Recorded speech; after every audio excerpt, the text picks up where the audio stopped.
की जगाच्या इतिहासाकडे आपण बघितलं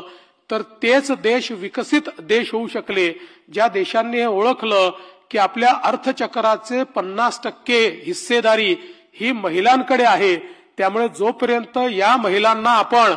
आपल्या अर्थव्यवस्थेच्या केंद्रस्थानी आणणार नाही, जोपर्यंत या महिलांना आपण मानव संसाधन म्हणून विकसित करणार नाही, तोपर्यंत विकसित भारत होऊ शकत नाही। आणि म्हणूनच बेटी बचाओ बेटी पढाओ पासून जिची सुरुवात झाली ते आज लखपती दीदी पर्यंत पोहोचलेला आहे। आणि मला अतिशय आनंद आहे की बेटी बचाओ बेटी पढाओ सारखा एक अतिशय चांगला उपक्रम की ज्या उपक्रमाने आमच्यामध्ये देखील एक प्रकारे समाजात जी अतिशय घृणास्पद अशा प्रकारची प्रथा सुरू झाली होती की स्त्री भ्रूण हे नष्ट करून टाकायचं, आज ज्या ठिकाणी